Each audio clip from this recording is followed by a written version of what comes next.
뉴스 속으로.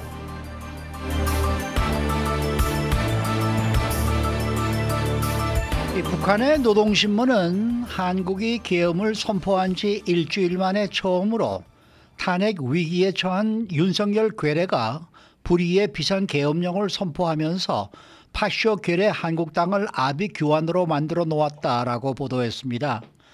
그러면서 윤 대통령의 정치적 생명이 조기에 끝날 수 있다라면서 앞으로의 사태를 엄정히 주시하겠다라고 부연했습니다. 또 바이든 대통령은 이달 중으로 일본 제철의 US 스틸 인수의 불허 방침을 공식 발표할 것으로 전망이 되고 있습니다. 봉화식 기자. 안녕하십니까. 그동안 침묵을 지켜오던 북한이 윤석열 대통령의 비상계엄을 선포한 지 일주일 만에 이와 관련된 첫 보도를 내놨네요. 그렇습니다. 노동당 기관지인 노동신문이 오랜 침묵 끝에 어제 심각한 통치위기, 탄핵위기에 처한 윤석열 괴뢰가 불의의 비상계엄을 선포하고 파쇼 독재 총칼을 국민에게 서슴없이 내대는 충격적 사건이 일어나서 온 괴뢰 한국당을 아비규환으로 만들어놨다. 이렇게 보도했습니다.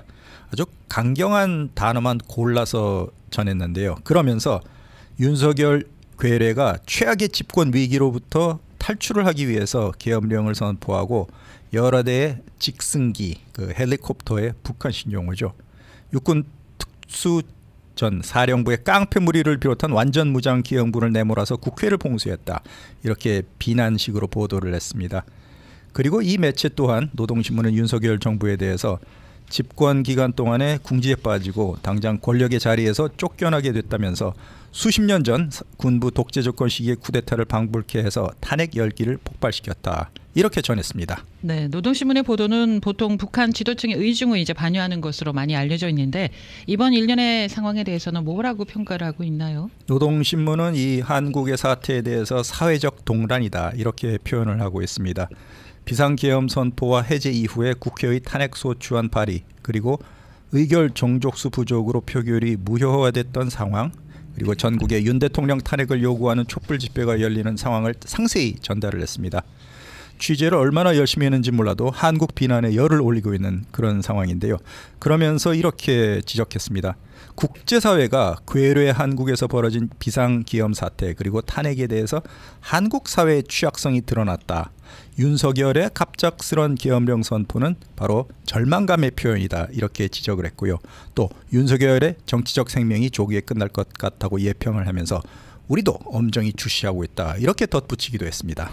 이런 기사를 쓰게 되면 결론적으로 자기들한테 좋을 게 없을 텐데. 네? 노동신문은 자기 그쪽 안쪽에서 보니까 야 이렇게 나만이 난리다 뭐 이런 걸 읽는 사람들이 어느 정도의 뭡니까 정상적인 마인드를 소지한 사람이라 그런다 그러면은 야 이게 이런 식으로까지 존엄한 사람을 그렇죠. 이렇게 뭐 이렇게 가지고 하는데 이게 가능한 얘기야? 뭐 그렇게 생각하는 분들도 많을 거예요. 맞습니다, 맞습니다. 네, 그런 생각 많이 하셨을 거예요. 아예 보도를 하지 말아야 되지 않을까 하는 생각인데 네, 이렇게 맞습니다. 쓰는 거 보면 참 또 어떻게 보면 좀 이해가 잘 안 되기도 하네요. 저는 솔직히. 그 탈북하신 분들 얘기를 들어보면은 한국에서 뭐 그 시위 일어나는 이런 장면들 이제 네. 텔레비전에서 보여주는데 뭘 보느냐면 시위하는 사람들의 옷차림, 팔에 차고 있는 시계, 그다음에 신발 이런 걸 보면서 와 고급스럽네. 나만이 잘 사나 보다. 그리고 어떻게 저렇게 정권에 대항을 할 수가 있을까 이런 생각을 하면서 탈북할 결심을 하신 분들도 꽤나 많이 계시더라고요. 네. 근데 자건 어쨌든 뭐 한국의 네. 대통령이 일을 저질렀는데 그것을 이 국회의원들이 반대해서 통과를 시키면서 뭐 이런 거를 쭉 읽게 되면은 야 이게 존엄한 사람에 대한 반발도 가능하네. 그렇죠. 이런 생각을 좀 할 수 있게 되죠. 그럼요. 앞으로 윤석열 대통령이 탄핵을 당한다면 그 이후에 북한 보도를 보면 그들이 어떻게 생각하고 반응하는지 좀 알 수 있을 것 같기도 합니다. 보도를 아예 안 할 수도 있어요. 자, 그러나 저러나 러시아에 파병된 북한군 장병의 투항을 촉진하기 위해서 이제 우크라이나가 본격적인 심리전을 개시했다라는 소식인데요. 네, 북한군을 상대로 투항을 권유하는 전단 그리고 동영상을 우크라이나 군대에서 제작하고 있답니다. 자세한 투항 방법이 적힌 것을 한글로 적어서 이 전단은 북한군이 배치된 전선에 살포되고 있는 중인데요. 어떻게 당신의 생명을 구할 수 있는가, 이런 제목의 전단으로 되어 있습니다. 북한 군대에게 무기를 버리고 하얀색 천, 그리고 전단을 손에 들고서 우크라이나 군대에 다가오라고 권유하고 있는데요. 얼굴을 땅에 대고 엎드리십시오, 이런 안내 내용을 쉽게 이해할 수 있도록 한글과 함께 그림까지 첨부를 했다는 것입니다. 그리고 이에 앞서서 또 우크라이나 군대가 나는 살고 싶다, 이런 이름이 붙은 텔레그램 채널에 한국말로 제작한 1분짜리 홍보 동영상 비디오를 올리기도 했습니다. 이 영상을 보면 북한군 포로를 위한 수용시설 전경과 침실 내부, 식사 준비 장면까지 담았는데요.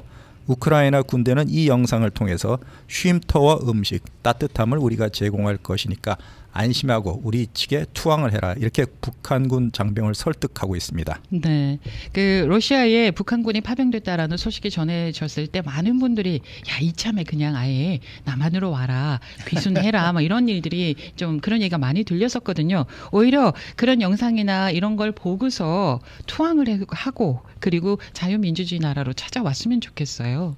그렇습니다. 우크라이나 군대 그리고 정보 당국이 이런 작업을 벌이고 있는 것은 비록 북한군의 투항만 권유하는 것이 아니라 네. 그 전부터 또 맞서고 있는 러시아군 장병의 투항을 촉진하기 위한 심리전과 비슷하게 전개되고 있습니다. 네. 2년 전부터 우크라이나 군대가 이런 북한군에 행하는 비슷한 행동을 통해서 이미 350명이 넘는 러시아 장병이 우크라이나에 투항을 했다는 것입니다.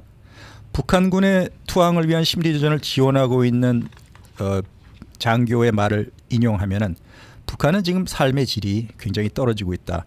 그리고 북한 군대 병사들이 모두 전쟁을 원하는 것도 아니다. 오히려 지금같이 악몽 같은 상황을 이용해서 북한 땅을 벗어나서 더 좋은 다른 나라로 떠날 수 있는 찬스다, 이렇게 생각하는 젊은 장병이 많을 것이라고 추정한다고 있는 것입니다. 북한이 최근에 병력이 부족한 러시아에 1만 명 이상의 젊은 최정예 장병들을 파견한 것으로 알려졌지만 이 중에 상당수가 이 우크라이나 또는 이 전쟁을 통해서 자유 대한민국의 품에 얼마나 많은 병사들이 안길지, 이것도 또 주목되는 현상입니다. 네. 그다음은 트럼프 당선인에 대한 소식입니다. 뭐 자기 자신의 그 사돈들을 정부 요직에 임명을 또 하더니 이번에는 또 예비 며느리를 또 요직에 기용을 하겠다라고 발표를 했네요. 그렇습니다. 남유럽에서도 아주 중요한 나라로 분류되고 있는 그리스 미국 대사에 자신의 큰아들 도널드 트럼프 주니어와 약혼을 한 예비 며느리 킴벌리 길포웨를 임명한다고 밝혔습니다. 트럼프는 자신의 소셜미디어를 통해서 몇 년 동안 길포웨는 절친한 친구이자 우군이다. 그녀를 그리스 주재 미국 대사로 임명하게 된 것을 나는 매우 기쁘게 생각한다, 이렇게 적었습니다. 앞서서 트럼프 당선인이 자기의 큰딸 시아버지인 찰스 쿠시너를 프랑스 대사에 임명을 했고, 작은 딸의 시아버지인 불로스는 아랍과 중동 문제에 대한 선임 고문으로 각각 지명을 했는데, 집권 1기 때 자기 가족을 정부 요직에 등용을 했었는데 2기 족벌 정치에서는 2기부터 오히려 더 확대되는 그런 움직임을 보이고 있는 사안입니다. 트럼프는 이에 앞서 자신의 사돈을 이제 공직에 기용했는데 며느리를 유럽 대사로 임명하는 그 이유는 또 어디에 있습니까? 혹시 출신지 뭐 이런 거와 연관이 있을까요? 최근에 영국의 데일리 메일 신문에서 단독 보도를 한 내용을 보면은 최근 들어서 트럼프 주니어와 이 길포웰이 파혼을 했다. 그러기 때문에 이 예비 며느리의 분노를 잠재우기 위해서 이런 해외 요직으로 달래고 있다, 이런 보도가 나왔습니다. 예. 최근에 플로리다주 해변에서 트럼프 주니어가 다른 여성과 손을 잡고 걸어가면서 교제하는 사진이 단독으로 영국 매체에서 보도를 하면서 파혼설이 지금 계속 나오고 있는데요. 그러면서도 트럼프는 왜 내가 예비 며느리를 유럽 대사로 임명한 그 이유에 대해서 이렇게 설명했습니다. 그녀가 법률과 미디어 정치 분야에서 폭넓은 경험을 쌓았고 또 날카로운 지성을 갖췄기 때문에 해외에서 미국의 이익을 보호하는 데 최적임자다, 이렇게 설명을 했습니다. 하지만 이런 설명에도 불구하고 지금 말씀드린 대로 아들과 불화가 퍼지면서 무맞조로 자리를 준 것이었냐, 이런 의심을 사고 있습니다. 그리고 여러 번 저희가 소개를 시켜드렸습니다만 예비 며느리는 길포웰은 게빈 뉴섬 캘리포니아 주지사의 첫 번째 부인이기도 합니다. 뉴섬 주지사와 이혼을 한 다음에 트럼프 주니어와 약혼까지 했는데 나 자신은 이렇게 생각한다고 길포일이 말했습니다. 시아버지의 그리스 대사 지명을 수락을 한다. 그리고 앞으로 상원의 지지까지 기대하고 있다. 이렇게 강조를 했는데요. 대사로서 예비 시아버지인 트럼프의 의제를 이행하고 미국의 번영 그리고 그리스의 경제 발전까지 두 나라의 공동선을 위해서 열심히 뛰겠다. 이렇게 강조했습니다. 길포일 자신도 팍스뉴스 앵커 출신이기 때문에 얼굴이 미국 사람들한테 많이 알려졌고 3년 전에 트럼프 주니어와 약혼을 했습니다. 그리고 이번 대선에서도 열심히 뛰었고 전당대회 무대에서도 발언을 했는데 최근에 트럼프 주니어가 다른 여성들과 자주 접촉을 하면서 사이가 뜸해진 것 같은 것은 사실이고 결국에는 약혼은 했지만 트럼프 주니어와 결혼은 하지 않을 것이다. 이런 전망이 계속 퍼지고 있습니다. 뭐 결혼 어떻게 하겠어요? 결혼하건 안 하건 능력이 있으면은 뭐 임용이 되는 거죠. 아니 글쎄 그건 그런데 지금 그리스에 가서 살아야 될 거 아니에요 지금 이 여인은. 그렇죠. 그러면 자기 아들은 안 갈 거 아니에요. 아무래도 결혼까지는 안 갈 모양인가 둘이서 별거하게 되는 거 아니에요. 그러니까 뭐, 내가 보기에는 두 사람이 사이가 안 좋아졌다는 게 맞는 것 같은데. 네, 그런 듯합니다. 네? 영국 언론에서는 그 점을 보도했습니다만 아직까지 미국 언론은 그 불화설에 대해서는 침묵 모드를 이어가고 있습니다. 지금도 뭐 TV에 나와서 지금 뭐 이야기하는 장면이 나오고 있는데 그리스 대사로 가서 결론적으로는 뭐 헤어지게 되지 않을까 이런 생각이 드네요. 일만 잘해 주십시오. 대사로서. 네. 그러나 저러나 이 트럼프 당선인이 지금 캐나다를 상대로 너무 좀 뭐랄까 막 하는 게 아닌가. 좀 조롱하고 독소를 퍼붓고 이건 좀 해도 좀 너무하다라는 생각이 드는데 어떻게 보세요? 그렇습니다. 외국 정상 중에서도 만만한 이웃 나라로 G스탱 트루도 총리가 집중 타겟이 되고 있는 분위기입니다. 며칠 전에도 위대한 캐나다주의 트루도 주지사와 저녁 식사를 해서 즐거웠다. 이런 글을 트럼프 당선자가 띄웠는데요. 캐나다의 국경 관리가 소홀하고 또 무역 수지 불균형이 심해지면서 미국이 많은 손해를 보고 있다. 그렇기 때문에 당신네 나라에 내가 집권하면 25%의 많은 관세를 물리겠다. 이렇게 강조를 했는데 이후에도 캐나다에서 자신의 플로리다주 자택까지 급히 날아온 캐나다의 트루도 총리를 향해서 나의 요구사항을 성실하게 이행하지 못한다면 차라리 당신네들 미국에 51번째 주로 편입해라 이렇게 말하기도 했습니다. 그때 그 내용을 이 자리에서 또 설명을 해주셨잖아요. 그렇습니다. 네. 아무리 농담이라고 해도 비공개 만찬 자리라고 해도 외교적 결례인 이런 발언을 한데 그치지 않고 또다시 캐나다를 미국의 한 주 그리고 캐나다 총리를 미국의 주지사격으로 공개적으로 저격을 하고 소셜미디어 글까지 올리고 여기에 그치지 않고 또 얼마 전에 트럼프 당선자가 캐나다 국기 옆에 서서 캐나다의 상징인 로키 산맥을 자신이 바라보는 이미지 사진을 게시하면서 한 줄짜리 오 캐나다 이런 글까지 올렸습니다. 최근 2주일 동안 트럼프 당선자가 반복해서 캐나다라는 이웃나라 그리고 그 나라의 지도자인 트루도 총리를 계속 자극을 하고 있습니다. 네, 앞서 그 미국의 요구사항을 이행하지 못하면 미국의 51번째 주가 되라라고 말을 했을 때 그때 캐나다 측에서는 별로 반응이 없었지 않나요? 이번에는 어땠습니까? 트럼프 당선자의 집중 타겟이 되고 있는데도 불구하고 캐나다의 트루도 총리는 아직까지 평정심을 아직도요? 유지하고 있는 모습을 이어가고 있습니다. 예.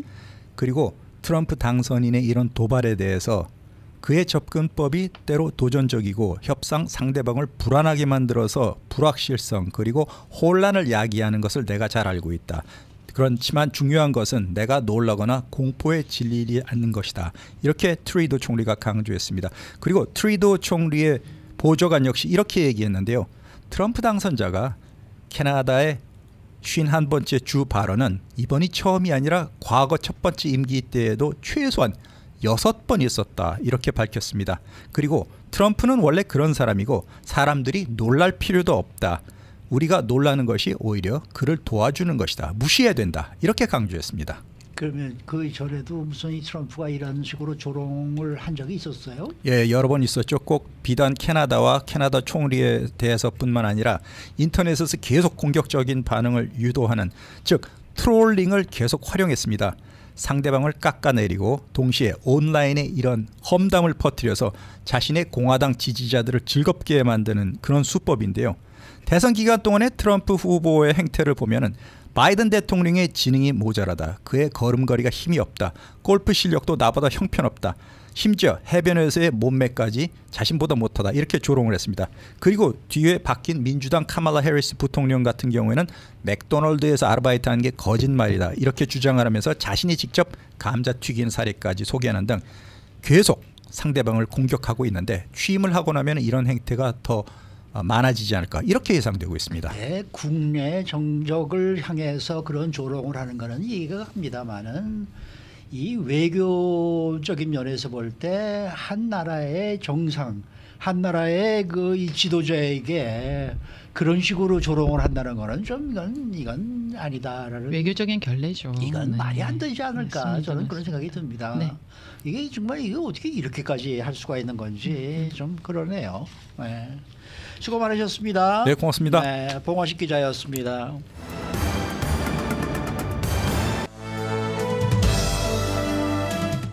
인사이드 아메리카.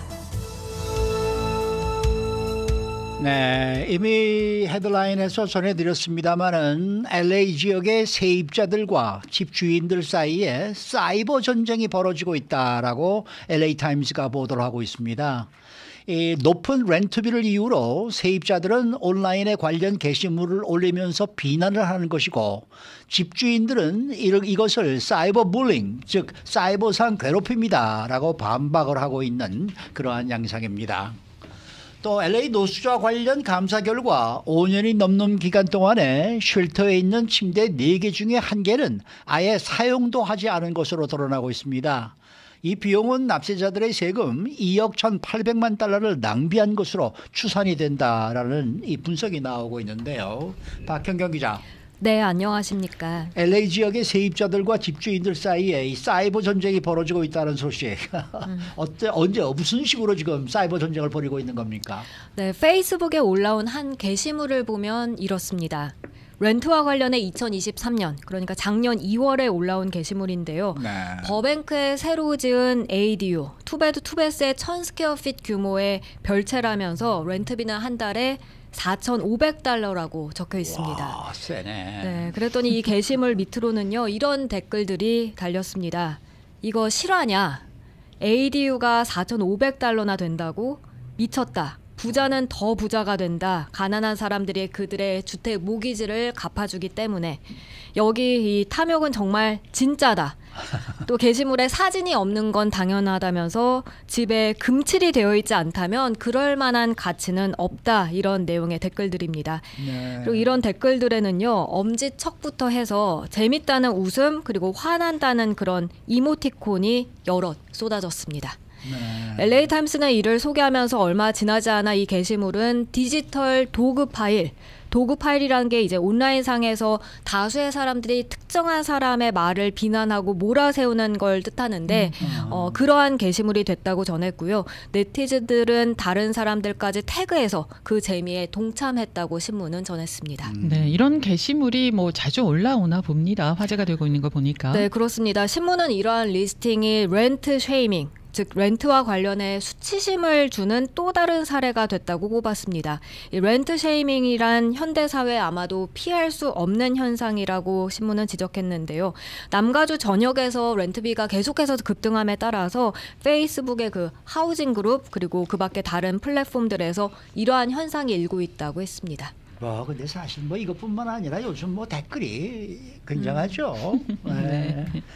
앞서 전해드린 게시물의 댓글들과 또 이모티콘이 이 렌트비가 비싸다고 느끼는 것에 대한 단순한 반응을 뛰어넘어서 그 집주인에게 수치심을 느끼게 한다 이런 또 얘기예요. 물론 단순히 렌트비가 비싸다고 느낀 바를 표현한 사람들도 있겠지만요. 집주인은 이걸 골치 아픈 일로 세입자를 구하려는 선의의 노력을 나쁘게 악화하는 불필요한 사이버 괴롭힘 추세로 보고요. 또 반면에 세입자들은 그걸 보다 높은 소명으로 보고 있습니다. 일종의 저항이자 과하게 책정된 리스팅을 꼬집는 그런 방법이란 지적입니다. 네, 그렇게 저항하려는 목소리에는 좀 더 센 반응이 나올 듯한데 어떻습니까? 네, 그런 댓글들도 흔히 볼 수 있습니다. LA 한인타운 인근이죠. 이 이스트 헐리우드에 사는 세입자 샘 엑스타인은요. 온라인에서 비싼 렌트비에 대한 조롱에 관해서 자신의 목소리를 높였는데요. 댓글에 부라고 적은 뒤에 웃는 이모티콘이나 똥 모양 이모티콘이 나올 수 있는데 이게 네. 실제로는 그 렌트비가 터무니없고 사람들을 이용하려는 것에 대해 부끄러워해야 한다는 뜻이라고 말했습니다. 그런가 하면 베니스에서 원베드룸 렌트비를 $4,600라고 한 게시물엔 당신의 탐욕은 역겹다라고 쓰기도 했습니다. 이러한 코멘트는 집주인이나 그 부동산 에이전트들이 그렇게 높은 가격을 책정한 것에 부끄러움을 느끼게 만드는 그런 지적이라 하고요. 네. 그게 아니라면 이제 막 그 동네로 이사 와서 시세를 잘 모르는 사람들이 렌트비를 괜히 과하게 내는 걸 보호하려는 그런 목적이라고 하네요. 네. 그런데 이렇게 집주인과 세입자들 사이에서 이렇게 사이버 전쟁이 일어나게 된다는 배경이 있다는데 어떤 내용이에요?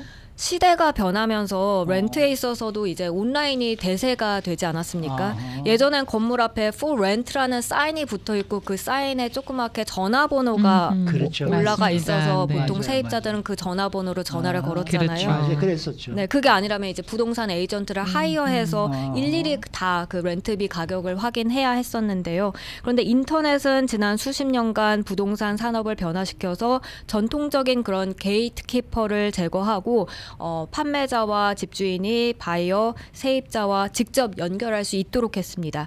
집주인들은 온라인상에서 집을 내놨고 또 바이어와 세입자들은 온라인상에서 살 집을 찾게 되는데요. 네. 결국 정보화 시대에 시장에 나와 있는 모든 리스팅들의 가격을 다 비교할 수 있습니다. 이건 다시 말해서 그 가격이 너무 비싼 건지 사기칠 정도로 비싼 건지 그렇게 훨씬 쉽게 판단을 할 수 있게 만들었다는 뜻입니다. 그에 따라 페이스북이나 넥스트도어와 같이 공개된 온라인 포럼에 매물이 게시되면 사람들은 자신의 생각을 아주 명확하게 거기다 표현할 수 있고요. 그 광고 게시물은 집주인과 세입자 간의 사이버 전쟁터로 바꿀 수 있다는 설명입니다. 심지어 진로우와 레드핀 같은 부동산 사이트에서는요, 이제 많은 렌트 관련 데이터 기록까지들도 다 나옵니다. 그러니까 잠재적 세입자들은 그 이전 세입자가 얼마의 렌트비를 지불했는지 확인해 볼 수 있고요. 네. 일부 사용자들은 그걸 이제 그런 정보를 무기화하는데요. 예를 들면 단 몇 달 만에 렌트비가 20% 인상됐다면서 그 다음 세입자에게 너무 비싼 값을 지불하게 된다는 걸 알리는 등입니다. 네. 법적으로는 렌트비를 얼마나 올리든 관계가 없지 않습니까? 그렇죠. 네. 네. 그런데 이렇게 비싼 렌트비를 내고 들어오시는 분이 계시니까 이렇게 광고가 올라오지 않을까라는 생각이 들어서 이런 분들은 뭘 해서 이렇게 돈을 많이 버실까? 이 정도 렌트비를 내고 입주하실 경우에는 그냥 주택을 구입하시는 것도 괜찮지 않을까? 뭐 이런 생각도 드는데 이런 사이버 전쟁을 두고 세입자와 집주인들 사이는 뭐 당연히 입장차가 나뉘어질 겁니다. 서로의 입장에서 바라보면은. 그렇습니다. 이 KT란 이름의 한 여성은 렌트 쉐이밍이 일종의 테라피라고 주장했는데요. 네. 거주지로 이득을 취하려는 사람들을 꾸짖는 것이라고 했습니다. 어차피 그들, 그러니까 집주인들이 이기고 우리 세입자들은 진다고 주장했습니다. 세입자들은 집주인들의 모기지를 갚아주고 결국 세입자들이 간신히 버티는 동안 집주인들은 더 부자가 된다면서 그런 상황에서 우리가 할 수 있는 최소한의 일이 바로 그들이 그러는 것에 대해서 기분 나쁘게 느끼게 하는 것이라고 했습니다. 네. 이와 관련해 자신의 리스팅에 부정적인 댓글이 달리는 걸 꺼리기 때문에 익명을 요구한다는 한 집주인은요. 렌트 쉐이밍을 직접 경험했다면서 근데 그러한 비판은 잘못된 것이라고 꼬집었습니다. 어떤 사람에겐 그 가격이 높을 수 있겠지만 또 다른 사람에겐 그 가격이 완벽하게 적당할 수 있다는 겁니다. 그렇겠죠. 그러면서 화를 내는 코멘트들 살 곳을 원하는 사람들을 더 렌트하기 어렵게 만들 뿐이라고 지적했는데요. 예를 들어 지난해 글렌데일 투베드룸 아파트를 $4,000 넘는 렌트비로 이제 페이스북에 리스팅을 올려놨더니 가격이 너무 비싸다는 댓글들도 달리긴 했지만 일주일도 채 안 돼서 그게 나갔다고 합니다. 그래서 사람들이 서로 다른 것의 가치를 느끼는 것이라면서 모든 렌트가 다 똑같이 모두한테 다 맞는 건 아니라고 덧붙였습니다. 맞습니다. 그러니까 뭐 자기한테 맞는 자기 수준에 맞는 그런 아파트 이 프라이스도 찾아야 될 것이고 또 뭐 자기가 살고자 하는 그 가족들의 숫자도 생각해서 또 찾아야 될 것이고 그러니까 뭐 공부를 열심히 할 수밖에 없는 그런 맞습니다. 상황이죠. 네. 예. 아유 참 이렇게까지 정말 렌트비가 올라가는 것도 이거 참 걱정이에요. 그러니까요. 네. 자, 다음 소식입니다. LA에서 노숙자 문제를 해결하기 위해서 막대한 돈을 쏟아 부었지만은 성과가 없었다라는 평가는 뭐 지금 계속해서 나오고 있습니다. 근데 실제로 감사 결과에서도 그런 사실이 드러났네요. 네, 납세자들이 들으면 더 화가 날 만한 내용이 새로 나왔습니다. 2019년부터 2023년 작년까지 5년 동안 LA시에서 자금을 지원하는 노숙자 쉘터에서는요. 침대 4개 중에 1개는 사용조차 되지 않았던 것으로 드러났습니다. 케네스 메이어 LA시 회계감사관이 LA 노숙자 서비스국의 임시 쉘터에서 영구 거주지로 전환하는 데 있어서 성과를 평가한 감사 결과를 어제 발표하면서 이러한 내용을 전했습니다.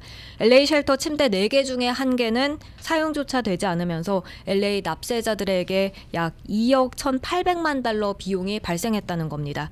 그러니까 2억 1,800만 달러 세금이 고스란히 낭비됐다고 볼 수 있겠습니다. 그러면은 임시 쉘터에서 영구 거주지로 배치된 노숙자는 숫자가 얼마나 되나요? 앞서 말씀드린 그 5년 동안 네. 임시 쉘터 거주자 5명 중 단 1명만이 영구 거주지에 배치된 걸로 나타났습니다. 네. 절반 이상은 다시 노숙자로 되돌아갔고 그게 예. 아니라면 알려지지 않은, 즉 파악할 수 없었던 결과로 돌아간 것으로 드러났습니다.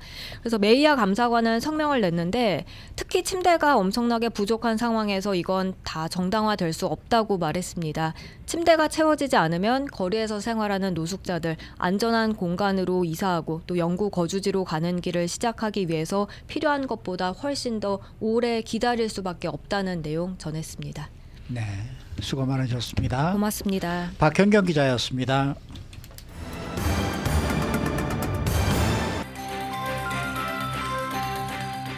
데일리 브리핑. 네, 오늘은 워싱턴 DC 미주 한인 유권자 연대 김동석 대표와 함께하는 시간입니다. 대표님 안녕하십니까? 네, 안녕하세요. 네.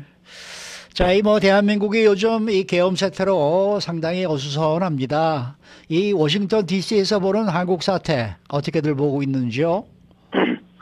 관심이 많죠. 사실 지금 워싱턴에 미국이 권력이 바뀌잖아요. 네. 그러니까 그 한국의 비즈니스가, 기업들이 미국에 이제 새 권력 오는 곳하고 좀 미리 작업을 하려고 대표단이 많이 와 있는데 네.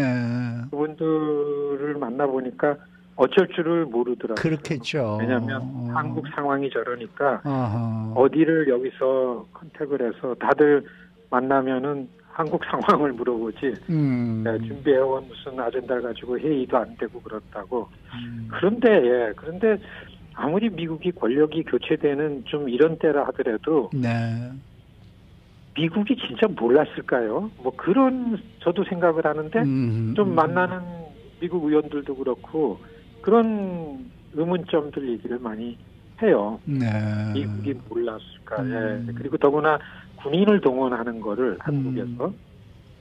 그래서 지금 분위기는 한국 관련해서는 워싱턴이 지금 너무 복잡하고 너무 바쁜데 한국 관련해서는 지금 그냥 혼란한 상황에서 뭔가 정리 안 돼가지고 우리는 뭐 사실 활동이 미국에 있는 한인들의 이슈에 집중을 하지만 그래도 이 한국이 좀 안정되고 그리고 좀 평화스러워야 우리도 좋잖아요. 네.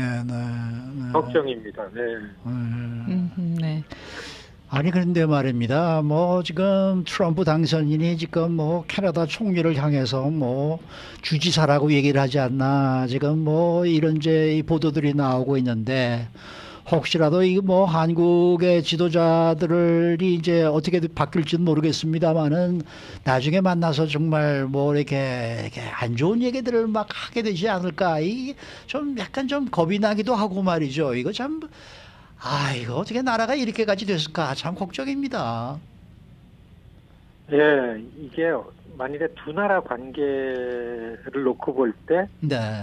두 나라 관계가 진짜 결속되고 서로 잘 케어해주고 하는 관계라면 한쪽이 좀 어려움 당하면은 뭐 역할이 있고 그리고 또 더군다나 지금 같은 경우에 미국에 우린 동포니까 우리 목소리를 가지고 좀 그렇게 해온 미국 동포들을 역사들이 있잖아요. 그렇죠. 미국 한인들이 그래도 우리 뿌리가 있는 데가 좀 어려우면은 미국의 정치적인 힘을 좀 발휘해서 뭐 한국을 케어하도록 하고 뭐 이런 그 일들이 꽤 있었는데 지금은요. 뭐 한국이나 미국이나 비슷한 것 같아요. 지금 워싱턴의 권력 교체기에 지금 왜냐하면 트럼프 당선자죠. 지금 트랜지션 이 권력 인수인계하는 걸 보면은 여기도 뭐 보면은 좀 혼란스럽습니다. 뭐 장관들 내정한 사람들을 다 의회가 이제 인준을 해줘야 되는데 지금 너무 대책이 없는 것 같아요. 그래서 우리가 트럼프가 나는 이런 장관은 이렇게 임명하겠다고 막 언론에 내밀 때부터 도저히 가능성이 없는 거. 이전에 미국의 의회를 놓고 볼 때는 인준 가능성이 없으니까 이렇게 보는데 그냥 좀 막무가내식이죠. 그리고 지금은 뭐 트럼프 당선자 측에서는 얼마나 씩씩합니까? 상원도 상원도 3명인가 많지. 그다음에 뭐 하원도 일단은 좀 다수당이지 않으니까. 그리고 또 트럼프가 크게 이겼잖아요. 글쎄 말이에요. 정말 표수로 보면은 뭐 사실 민주당 쪽에서는 큰 차이는 아니라 그러지만은 우리가 보기에는 민주당 지역들에서 트럼프가 되게 약진을 했기 때문에 트럼프 권력은 내년 1월서부터 나는 내가 공약한 거를 매우 씩씩하게 집행할 거다 이런 거를 너무 강하게 얘기하고 있어요. 왜냐하면 그거 하라고서 국민들이 나를 이렇게 지지해줬다.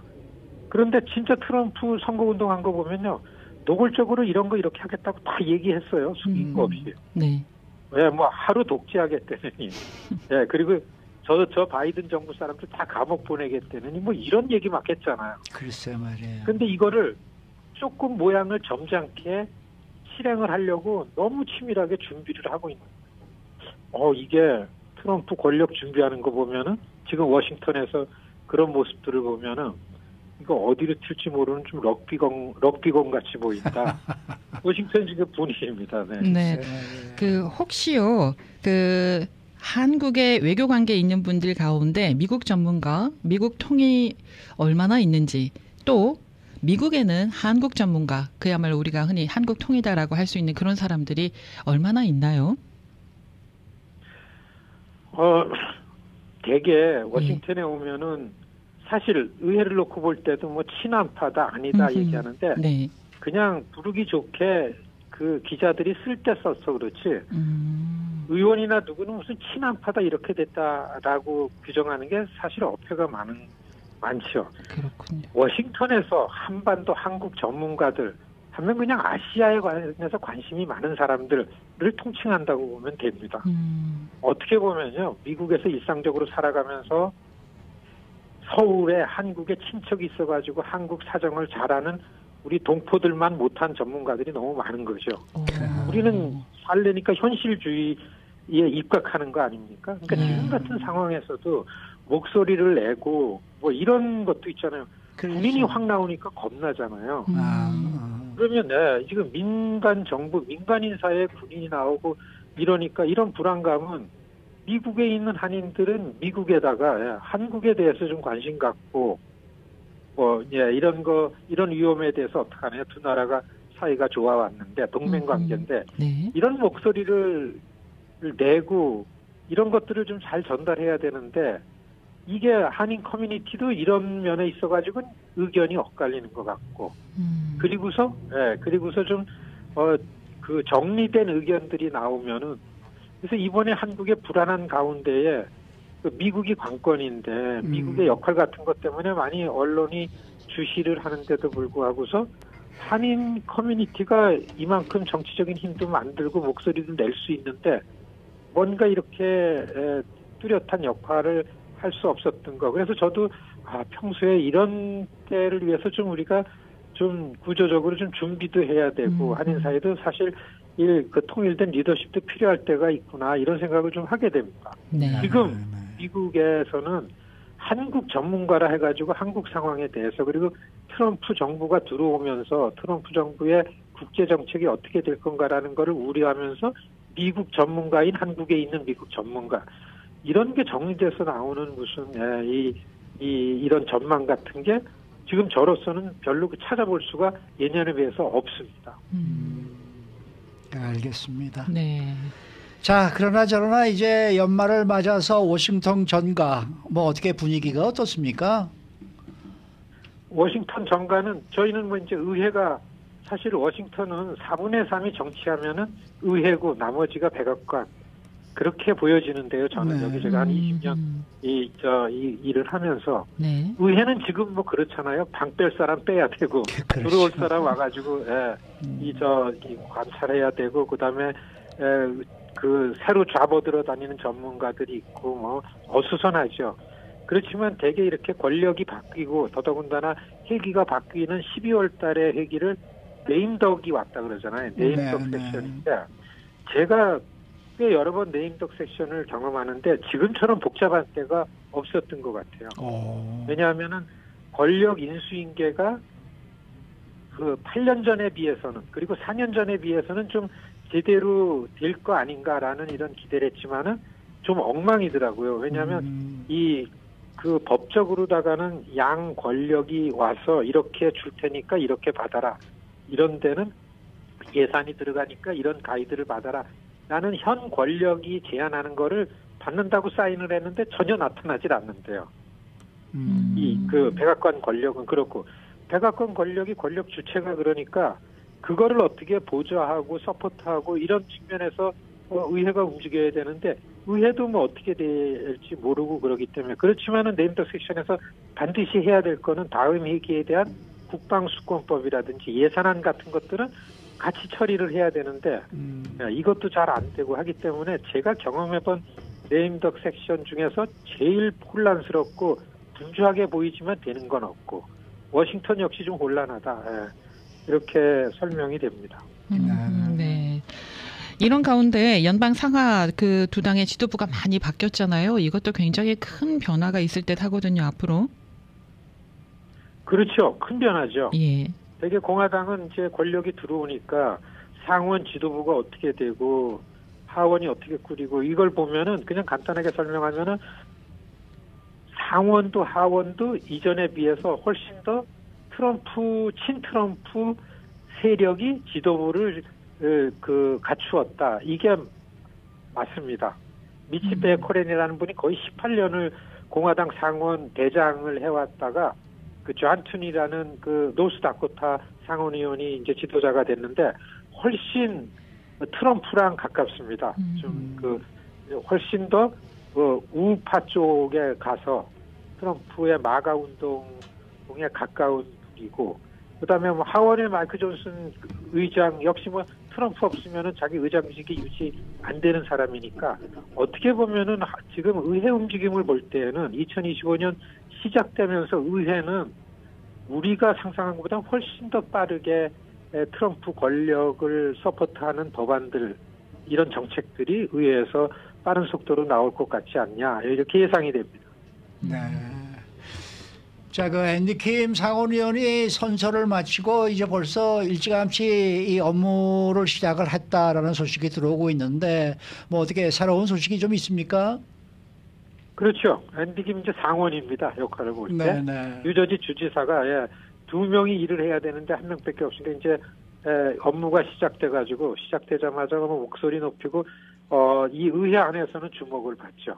네. 저는 앤디의 성과와 관계없이 이렇게 가깝게 한인 2세들을 잘 케어하던 의원이 상원에 가서도 목소리를 내고 주목을 받는구나. 되게 좀 좋습니다. 사실 보람도 좀 있고 네. 이게 우리 LA 동포들한테도 체감할 수 있을 정도로 어떤 성과를 낼 수 있는 게 뭔가 이 국리 중에 있습니다. 아, 그래요? 네. 좀 좋은 소식이 좀 많이 들어왔으면 좋겠습니다. 자, 오늘 말씀 잘 들었습니다. 네, 고맙습니다. 네, 미주 한인 유권자 연대 김동석 대표 함께했습니다.